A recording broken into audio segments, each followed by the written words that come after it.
বিশাখা, দিতি, আরিত্তিকা আর চন্দ্রিমা এরা চারজন ছোটবেলা থেকেই অনেক ভালো বন্ধু। স্বামী সংসার নিয়ে তাদের জীবন ভালোই চলছিল। তবে হঠাৎ করে তাদের মাথায় এক অদ্ভুত খেলার ভূত চেপে বসে আর শুরু হয় স্বামী বদলের নোংরা খেলা। তারা একে অন্যের স্বামীর সাথে প্রেম করতে শুরু করে আর এর পরেই হতে থাকে একের পর এক রহস্যময় মৃত্যু। এই খেলায় কি তাহলে কাল হলো ওদের? আর এই মৃত্যুগুলোর পেছনে আসল রহস্য কি? কে বা করছে এতগুলো খুন? আর সেই সব আমরা জানতে পারবো আজকের গল্পে, যার নাম গভীর জলের মাছ। চলুন তাহলে দেরি না করে শুরু করি। হ্যালো ফ্রেন্ডস, আমি রানা আর আপনারা দেখছেন সিনেমা উইথ রানা। তো চলুন শুরু থেকে শুরু করা যাক। গল্পের শুরুতেই আমরা চার বান্ধবীকে একটা রেস্টুরেন্টে বসে থাকতে দেখতে পাই। এই চার বান্ধবী প্রতি মাসের শেষ সপ্তাহে রবিবারে দেখা করে আর এই রেস্টুরেন্টে বসে অনেকক্ষণ আড্ডা মারে। তারা সবাই ছোট থেকে একসঙ্গেই বড় হয়েছে, তাই বিয়ের পরও তাদের বন্ধুত্বটা টিকে রয়েছে। আর তাদের আড্ডাতে তারা সারা মাসের গল্প করে। এই ধরুন, কার হাজবেন্ড কতটা রোম্যান্টিক, কার সংসার কেমন কাটছে, কে কেমন সাজগোজ করছে, কে কতটা সুন্দরী হয়েছে, কে দেখতে কতটা সেক্সি আর স্মার্ট, এই সব। হঠাৎ করে একদিন তাদের মধ্যে একজনকার সংসারে ফাটল ধরে, যার নাম চন্দ্রিমা। চন্দ্রিমা তো অনেক কান্নাকাটি করে, সে তার বান্ধবীদের এই ঘটনাটা জানায়। চন্দ্রিমার হাজবেন্ডের নাম তীর্থ আর চন্দ্রিমা এখন প্রেগনেন্ট, কিন্তু তার হাজবেন্ড এখন তার সাথে সংসার করতে চায় না, সে তার কাছ থেকে ডিভোর্স চায়। এটা শোনার পর তো তার বান্ধবীরা তার শারীরিক ফিটনেসকেই দায়ী করে আর বলে, তুই আগে কত সুন্দর দেখতে ছিলিস মনে আছে, আর এখন দেখছিস তুই কতটা মোটা হয়ে গেছিস। তুই একটু জিমে যা, পার্লারে যা, ফেসিয়াল কর, তোর হাজবেন্ডের সামনে নিজেকে নতুন করে উপস্থাপন কর, তাহলে দেখবি সব আবার ঠিক হয়ে গিয়েছে। পুরুষ মানুষের মন জয় করতে পারিস না, তুই আবার কেমন মেয়ে রে? তো বান্ধবীদের কাছ থেকে এমন কথা শুনে চন্দ্রিমার অনেক রাগ হয় আর বলে, আমার স্বামী অন্য কারোর সঙ্গে প্রেম করে, তোরা কি সেটা বুঝতে পারছিস? সে এখন আমাকে ইগনোর করে, এখানে আমার কি দোষ বলতো? তখন বিশাখা বলে, শোন, স্বামীকে ঠিক রাখার জন্য স্ত্রীর কিছু দায়িত্ব আছে। এই যেমন, আমি আমার স্বামীকে সারাক্ষণ ইনকামে ব্যস্ত রাখি। চাকরি, ব্যবসা এসব নিয়ে পড়ে থাকলে স্বামীদের বাড়তি রোম্যান্সের কথা মাথাতেই আসবে না। তখন চন্দ্রিমা বলে, এখানে আমার দোষটা কি বলতো? আমি আমার স্বামীকে শুধু স্বাধীনতা দিয়েছিলাম, আমি কি জানতাম সে অন্য একজনের সঙ্গে প্রেম করবে? আর তোরা যদি তোদের স্বামীদের স্বাধীনতা দিতিস, তাহলে দেখতিস তোদের স্বামীরাও অন্য কারোর সঙ্গে প্রেম করতো। আর ঠিক তখনই তাদের আর এক বান্ধবী দিতি বলে, আমার স্বামী কখনো আমার হাত ছাড়বে না, আমার স্বামী তো আমার জন্য পুরোই পাগল, সে আমাকে পাগলের মতো ভালোবাসে, সে আমাকে ছাড়া অন্য কোনো মেয়ের কথা স্বপ্নেও ভাবতে পারে না। আর ঠিক তখনই তাদের আর এক বান্ধবী অরিত্রিকা বলে, আমি তো আমার স্বামী অনির্বাণকে সবসময় আমার নিজের হাতে রাখি, আমাদের মধ্যে যতই ঝামেলা হোক না কেন, আমরা বিছানায় গেলে সবটা ঠিক করে নিই, কারণ আমি আমার স্বামীর কাছে রোজ রাতে ভিন্ন ভিন্ন রূপে নিজেকে উপস্থাপন করি, যেটা তুই পারিস না। তো বান্ধবীদের তাদের স্বামীদেরকে নিয়ে এরকম অহংকার চন্দ্রিমার ইগোতে গিয়ে লাগে। তখন চন্দ্রিমা তাদেরকে একটা গেম খেলার কথা বলে আর সেই খেলার নাম দেয় সুন্দরীদের স্বামী বদল। খেলাটির মেন উদ্দেশ্য হলো একে অন্যের স্বামীকে প্রেমের জালে ফাঁসানোর চেষ্টা করতে হবে। আর যদি তাদের স্বামীরা প্রেমে পড়ে যায় তাহলে চন্দ্রিমা জিতে যাবে, আর যদি প্রেমে না পড়ে তাহলে তিন বান্ধবী জিতে যাবে, মানে চন্দ্রিমা ভার্সেস তার তিন বান্ধবী। খেলা পুরো জমে যাবে, তাই না? তো প্রথম দিকে তো খেলাটি কেউ খেলতে চায় না, কিন্তু পরে তাদের স্বামীদের আসল রূপ জানার জন্য তারা খেলতে রাজি হয়। আর এই খেলার রেফারি হলো চন্দ্রিমা। সে ঠিক করে দেয় কে কার স্বামীকে প্রেমে ফেলার চেষ্টা করবে। যেমন বিশাখা করবে তিথির বরকে অর্থাৎ সুমিতকে, আর তিথি করবে অরিত্রিকার বরকে মানে অনির্বাণকে, আর অরিত্রিকা সিডিউস করবে বিশাখার স্বামী রনিকে। তবে এই খেলায় একটা শর্ত আছে, কেউ কারো স্বামীকে স্পর্শ করতে পারবে না, কাছে আসতে পারবে না, দূর থেকেই তাদের পটানোর চেষ্টা করতে হবে। কিন্তু বন্ধুরা, তোমরা তো জানো প্রতিটি খেলায় নিয়ম একটু আধটু সবাই ভাঙে। তো দেখা যাক এই খেলায় কেউ নিয়ম ভাঙে কিনা। তো এতক্ষণে যেটা আমরা দেখলাম সেটা হলো অতীতের ঘটনা, আর এখন আমরা চলে আসলাম বর্তমানে। আর বর্তমানে চন্দ্রিমা আর বেঁচে নেই, সে বিল্ডিং এর ছাদ থেকে পড়ে মারা গিয়েছে। হঠাৎ করেই চন্দ্রিমার মরে যাওয়ার ব্যাপারটা খুব সন্দেহজনক, তাই না? তাকে কি কেউ মেরে ফেলেছে নাকি সে আত্মহত্যা করেছে? আর তাকে কে মারতে পারে বলুন তো? আর চন্দ্রিমার এই কেসের সঠিক তদন্তের জন্য পুলিশ তার তিন বান্ধবীকে জিজ্ঞাসাবাদ করে। তারা তিনজনেই এই মৃত্যুর জন্য চন্দ্রিমার স্বামী তীর্থকে দায়ী করে। কিন্তু তীর্থ তখন পুলিশকে জানায় যে তাদের মধ্যে সমস্ত কিছু ঠিক হয়ে গিয়েছিল, তাদের মধ্যে আর কোনো ঝামেলাই ছিল না, সে তার পুরনো গার্লফ্রেন্ডের সাথে ব্রেকআপ করে নিয়েছে আর চন্দ্রিমাকেই মেনে নিয়েছিল। আর এরপর গল্প চলে যায় আবার ফ্ল্যাশব্যাকে, যেখানে আমরা তিন বান্ধবীদের সেই স্বামী বদলের খেলা দেখতে পাই। আর চন্দ্রিমা এই খেলাটি খেলানোর জন্য একটা বড়সড় বুদ্ধি খাটায়। সে প্রথম অরিত্রিকাকে ফোন করে জানায়, তোর হাজবেন্ড কি গত রাত্রে দেরি করে এসেছিল? অরিত্রিকা তখন বলে, হ্যাঁ, কিন্তু তুই জানলি কি করে?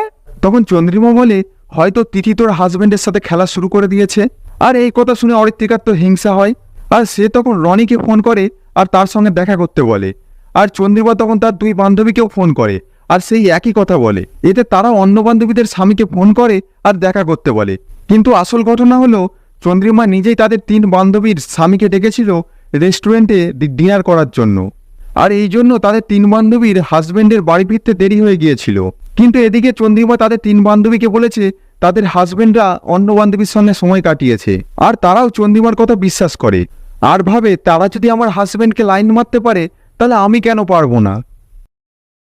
আর তাই তারা তাদের বান্ধবীদের হাজবেন্ডের সঙ্গে দেখা করে আর তাদেরকে প্রেমের জালে ফাঁসাতে প্রত্যেকেই সেজেগুজে হাজির হয়। এদিকে দেখা যায় তিথি অরিত্রিকার হাজবেন্ড অনির্বাণকে নানা রকম বাহানা করে সিডিউস করার চেষ্টা করছে। সে তখন অনির্বাণের কাছে তার স্ত্রীর অনেক নিন্দা করে। কথা বলতে বলতে তিথি অনির্বাণকে তার প্রতি দুর্বল করার চেষ্টা করে। ঠিক তেমনই অরিত্রিকা আর বিশাখাও টার্গেট মতো অন্যজনের হাজবেন্ডকে পটানোর চেষ্টা করে। তারা সবাই নিজেদের অসহায়ত্ব আর বিপদের কথা বলে সাহায্য চায়।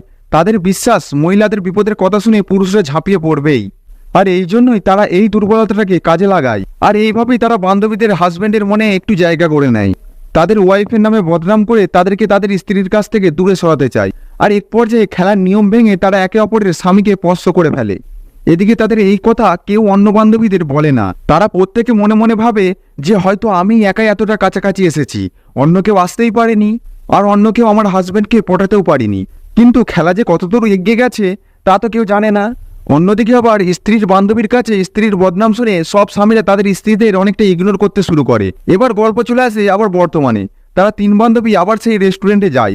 আজ সেই রেস্টুরেন্টের ওয়েটার সুরেশ তাদের 3 জনকে দেখে বেশ অবাক হয়ে যায়, কারণ তারা সবসময় 4 জন আসতো। তাই সে তাদেরকে জিজ্ঞাসা করে, ম্যাম আজকে আপনারা 3 জন কেন, অন্য আরেকজন কোথায়? তখন অরিত্রিকা বলে যে সে আর পৃথিবীতে নেই, সে মারা গিয়েছে।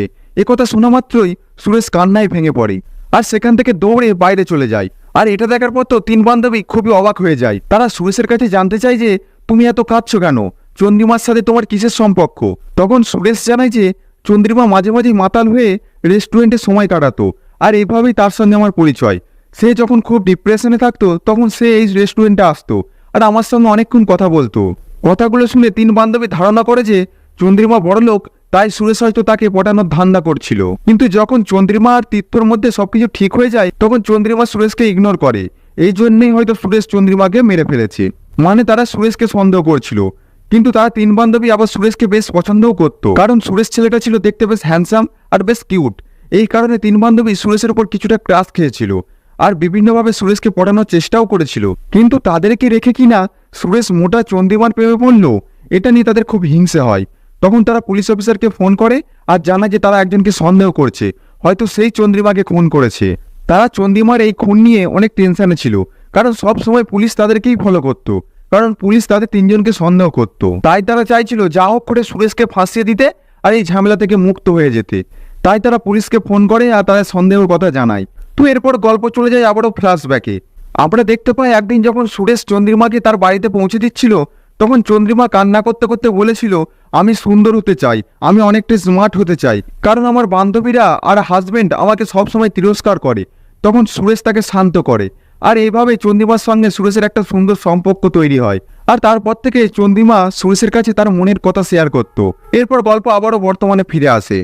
তখন সুরেশ বলে, আমি আপনাদের খেলার ব্যাপারে সব কথা জানি, তাই আপনারা যদি আমার ব্যাপারে পুলিশের কাছে অভিযোগ করেন তাহলে আমিও আপনাদের খেলার কথা সমস্ত জানিয়ে দেবো পুলিশকে। এ কথা শুনে তো 3 বান্ধবী ভীষণ ভয় পেয়ে যায়। আর এইখানেই দেখানো হয় গল্পের ভয়ঙ্কর একটা টুইস্ট। আমাদের দেখানো হয় বিশাখা চন্দ্রিমার বর তীর্থের সঙ্গে দেখা করতে এসেছে, আর তাদেরকে তখন আমরা ভালোবাসার কথা বলতে শুনি। আর তাদের কথাবার্তা শুনে বোঝাই যাচ্ছিল তাদের মধ্যে শারীরিক সম্পর্ক রয়েছে। তার মানে বিশাখাই হলো চন্দ্রিমার হাজবেন্ডের সেই গার্লফ্রেন্ড, আর এই বিশাখার জন্যই চন্দ্রিমার সংসারে ফাটল ধরেছিল। এরপর বিশাখা চন্দ্রিমার বাড়িতে গিয়ে চন্দ্রিমার একটা ফটো দেখতে পায়। তখন বিশাখা চন্দ্রিমার ফটোর কাছে গিয়ে ক্ষমা চায়। আর তখন হঠাৎ করে বিশাখা চন্দ্রিমার অট্টহাসির শব্দ শুনতে পায়। এই হাসির শব্দ শুনে তো সে খুব ভয় পেয়ে যায়। তবে অবাক করার বিষয় হলো এই হাসির শব্দ বিশাখা ছাড়া আর কেউ শুনতে পাচ্ছে না। আর এই অদ্ভুত ঘটনায় বিশাখা ভীষণ ঘাবড়ে গিয়ে সেখান থেকে দ্রুত বেরিয়ে আসে। এদিকে পুলিশ তাদের সঙ্গে দেখা করতে চায়, কিন্তু তারা এখন পুলিশের কাছে কার নামে অভিযোগ করবে সেটাই বুঝতে পারে না। তখন অরিত্রিকা আর তিথি বলে, আমরা তো তীর্থের গার্লফ্রেন্ডকে ফাঁসিয়ে দিতে পারি। কিন্তু তখন বিশাখা নিষেধ করে, বলে শুধু শুধু একটা নিরীহ মেয়েকে কেন ফাঁসাবি বল। বিশাখা তো এই কথা বলবেই, কারণ সেই তো তীর্থের গার্লফ্রেন্ড, আর তীর্থ আর তার সম্পর্কটা কোনোভাবেই বাইরে আনতে সে চায় না। আর এরপর গল্প চলে আসে আবারও ফ্ল্যাশব্যাকে। আর দেখা যায় যে খেলা শুরুর 2 দিন আগে বিশাখা তীর্থের সঙ্গে দেখা করে আর বলে, তুমি চন্দ্রিমাকে কেন ডিভোর্স দিতে চাইছো? তখন তীর্থ বলে যে, হাতির মতো ওরকম একটা মানুষের সঙ্গে আমার আর সংসার করতে ইচ্ছা করছে না। তখন বিশাখা বলে যে, চন্দ্রিমাকে তোমার যদি ভালো নাই লাগতো তাহলে ওর পেটে কার বাচ্চা? এর জবাবে তীর্থ বলে যে, আমি যেটা করি তোমার ওপর রাগ করেই করি, তুমি তো সারা রাত রনির সঙ্গে কাটাও, আর আমি কি উপোস করে থাকবো? এরপর বিশাখা তাকে বোঝায়, বলে যে আমাদের সম্পর্ক তো ঠিকই আছে, তোমার সংসারও চলছে আমার সংসারও চলছে, তাহলে তুমি এই সম্পর্কটা কেন নষ্ট করছো? তুমি চন্দ্রিমার সঙ্গে সবকিছু মিটিয়ে নাও, তাহলে আমাদের সম্পর্কও ঠিক থাকবে। আর তারপর তীর্থ বিশাখার কথা মতো চন্দ্রিমার সঙ্গে সবকিছু ঠিক করে নেয়। এদিকে তাদের 3 বান্ধবীর হাজবেন্ডরা তাদের স্ত্রীর দিকে খুব একটা নজর দেয় না। তারা এখন নিজেদের স্ত্রীকে রেখে স্ত্রীর বান্ধবীর প্রতি বেশি আকৃষ্ট হয়ে পড়েছে। রনি এখন আর বিশাখাকে সময় দেয় না, সে এখন অরিত্রিকার সঙ্গে নিজের সুখ দুঃখ শেয়ার করে। আর এদিকে অনির্বাণ ও তিথির সঙ্গে ঘন্টার পর ঘন্টা সময় কাটায়। অন্যদিকে আবার অরিত্রিকা বিশাখার হাজবেন্ডকে পুরোপুরি পটিয়ে ফেলেছে। তো এরপর আবার আমরা বর্তমানে ফিরে আসি। পুলিশ অফিসার তীর্থের বাড়িতে 3 বান্ধবীর সঙ্গে দেখা করে। এখানে পুলিশ জানতে চায় যে খুনটা ঠিক কে করতে পারে, তারা কাকে সন্দেহ করছে। তখন তারা কেউ সুরেশের কথা বলতে পারে না। এরপরেই পুলিশ সুরেশকে ডাক দেয়। সুরেশকে দেখে তো তারা 3 বান্ধবী পুরো অবাক হয়ে যায়। তখন তারা সুরেশকেই দোষারোপ করতে শুরু করে। তখন তারা বলে যে সুরেশ চন্দ্রিমাকে পটিয়ে তার সঙ্গে অবৈধ সম্পর্ক করেছে, সে খুব ক্যারেক্টারলেস একটা মানুষ, সে আমাদের সঙ্গে প্রেম করতে চেয়েছিল কিন্তু আমরা তাকে পাত্তাও দিইনি। এসব কথা শোনার পর তীর্থ তো অনেক রেগে যায়, সে তেরে সুরেশকে মারতে যায়। তখন পুলিশ সেখানে এসে তীর্থকে দূরে সরিয়ে দেয়। তখন সুরেশ বলে, আরে মশাই, আপনি তো নিজেই অন্যের স্ত্রীর সঙ্গে শারীরিক সম্পর্ক করেছেন, আর বউ করলেই দোষ। কথাটা শোনার পর তো বিশাখার তীর্থ বেশ ভয় পেয়ে যায়। আর তারা ভাবতে থাকে তাদের অপকর্ম সুরেশ কিভাবে জানতে পারলো। আর তখন তারা সুরেশকে নানাভাবে ফাঁসানোর চেষ্টা করে। আর তখন পুলিশ সুরেশকে সেখান থেকে থানায় নিয়ে যায়। তখন 3 বান্ধবী এক জায়গায় বসে তাদের স্বামীর সঙ্গে ঘটে যাওয়া সমস্ত কিছু শেয়ার করে। আর তখন তারা চন্দ্রিমাকেই ঠিক মনে করে। আর তখন তারা আফসোস করে বলে যে চন্দ্রিমাই আমাদের মধ্যে ঠিক ছিল। আর বিশাখা তখন সেখানে চন্দ্রিমার প্রতিচ্ছবি দেখতে পায়। চন্দ্রিমা তখন বলে, দোষটা তোদের হাজবেন্ডের যত না বেশি, তার থেকে বেশি তোদের, কারণ তোরা হাজবেন্ড সন্তান সুখী সংসার থাকার পরেও কার মধ্যে কতটা ছেলে পটানোর ক্ষমতা আছে সেটা তোরা পরীক্ষা করছিলিস। তোরা নিজেদের চেহারা আর রূপের অহংকার দেখিয়ে বান্ধবীর সংসার ভাঙতেও একবারও ভাবিসনি। আর এরপরে তারা নিজেদের অপকর্মের কথা শেয়ার করে। সব শুনে তাদের স্ত্রীরা বুঝতে পারে যে তাদের হাজবেন্ডরাও ভুয়া তুলসী পাতা নয়। এদিকে পুলিশ অফিসার সুরেশকে জিজ্ঞাসাবাদ করলে আমরা আরো একটা টুইস্ট জানতে পারি। আর সিন চলে যায় ফ্ল্যাশব্যাকে। আর ফ্ল্যাশব্যাকে দেখানো হয় সেই দিন যেই দিন চন্দ্রিমা তীর্থের উপর রাগ করে বাপের বাড়ি যেতে চেয়েছিল, কিন্তু যাওয়ার আগে সুরেশের সঙ্গে দেখা করতে চেয়েছিল। কিন্তু হঠাৎ করে চন্দ্রিমার মন চেঞ্জ হয়ে যায়। সে তীর্থকে সারপ্রাইজ দেওয়ার জন্য আবার বাড়ি ফিরে আসে, কিন্তু সে সারপ্রাইজ দিতে এসে নিজেই সারপ্রাইজ হয়ে যায়। সে রুমে ঢোকার সময় তার হাজবেন্ডের আর তার বান্ধবী বিশাখার কথাগুলো শুনতে পায়। তাদের কথা আর চিৎকার শুনে বুঝতেই পারে তারা ভেতরে রোম্যান্স করছে। আর তার প্রিয় বান্ধবী তার হাজবেন্ডকে এভাবে কেড়ে নিয়েছে আর তারা তার রুমেই ঘনিষ্ঠভাবে সময় কাটাচ্ছে, এই কথা চন্দ্রিমা কোনোভাবেই মানতে পারে না। সে প্রচণ্ড ইমোশনাল হয়ে পড়ে। আর এরপর সে সুরেশের কাছে গিয়ে তাকে পুরো ঘটনা খুলে বলে। পাগলের মতো কান্না করতে থাকে আর বলে তার প্রিয় বান্ধবী কি করে তার সঙ্গে এমনটা করতে পারে। এরপর আমরা দেখতে পাই যে যেই দিন চন্দ্রিমা মারা গিয়েছিল সেই দিন রনি, সুমিত আর অনির্বাণ চন্দ্রিমার বাড়িতে গিয়েছিল, কারণ চন্দ্রিমা তাদেরকে ডেকেছিল। কিন্তু তারা অনেকক্ষণ অপেক্ষা করার পরেও চন্দ্রিমার সঙ্গে দেখা করতে পারেনি। তখন তারা জানতে পারে যে চন্দ্রিমা পাশের বিল্ডিং এর ছাদ থেকে পড়ে মারা গিয়েছে। এরপর সিন চলে আসে বর্তমানে। আর পুলিশ অফিসার তখন জানতে পারে যে চন্দ্রিমা যেদিন মারা যায় সেদিন তারা 3 জন অফিসে ছিল না। তখন পুলিশ অফিসার তাদের 3 জনকে জিজ্ঞাসা করে যে আপনারা সেদিন কোথায় ছিলেন, সত্যি করে বলুন। তিথি বলে যে অনির্বাণ আমার সঙ্গে ছিল। বিশাখা বলে আমি তো সুমিতের সঙ্গে ছিলাম। আর অরিত্রিকা বলে রনি আমার সঙ্গে ছিল। আর এই কথাগুলো তাদের হাজবেন্ডরাও স্বীকার করে নেয়। পুলিশ তো তাদের এই নষ্টামির কথা শুনে খুবই লজ্জা পায় আর বলে আপনারা কেমন মানুষ, হ্যাঁ, পরপুরুষের সঙ্গে নষ্টামি করার কথা বলতে আপনাদের একটু লজ্জা করছে না? তখন বিশাখা বলে লুকিয়ে আর কি লাভ বলুন, আমরা তো সবাই নষ্ট হয়ে গিয়েছি। তখন পুলিশ তাদেরকে একটা তথ্য দেয়, বলে যে চন্দ্রিমার ঘরে 3টে সিগারেটের টুকরো পাওয়া গেছে আর আমরা জানতে পেরেছি এই সিগারেটগুলো রনি, সুমিত আর অনির্বাণ খায়। আমরা সেগুলো পরীক্ষা করতে পাঠিয়েছি। আর আমরা এও জানতে পেরেছি যে চন্দ্রিমা সুসাইড করেনি, চন্দ্রিমাকে খুন করা হয়েছে। আর আমাদের সন্দেহ এদের 3 জনকার উপরেই আছে। তখন বিশাখা বলে যে এটা তো সুরেশও করতে পারে, হয়তো সেই খুন করে তাদেরকে ফাঁসানোর চেষ্টা করছে। তখন পুলিশ অফিসার সুরেশকে ফোন করে, কিন্তু ওপার থেকে কেউ ফোন তোলে না। তখন আমরা দেখতে পাই যে সুরেশকে কেউ খুন করেছে, কিন্তু তাকে আবার কে মারলো আর এই দুটো খুন কে করলো তা আমাদের কাছে গোপন রেখেই শেষ হয় গভীর জলের মাছ সিজন 1। এরপর কে খুন করেছে আর কি হলো তা আমরা জানতে পারবো পার্ট 2-এ। তো তোমরা যদি পার্ট 2 দেখতে চাও তাহলে আমাকে কমেন্টে জানাবে। আর তোমাদের কাছে একটা কঠিন প্রশ্ন রাখছি, বলো তো এখানে কে ঠিক ছিল আর কে ভুল? তাদের স্বামীরা ঠিক ছিল নাকি তাদের স্ত্রীরা? আর আপনারা কি এমন খেলা খেলতে পারবেন? কমেন্ট করে আমাদের অবশ্যই জানাবেন। আর ফুল মুভি দেখতে চাইলে আমাদের টেলিগ্রাম চ্যানেলে জয়েন হয়ে যাও। তো ভিডিওটি এখানেই শেষ হচ্ছে। ভিডিওটি যদি ভালো লেগে থাকে চ্যানেলটি সাবস্ক্রাইব করে আমাদের সঙ্গেই থাকবেন। ধন্যবাদ।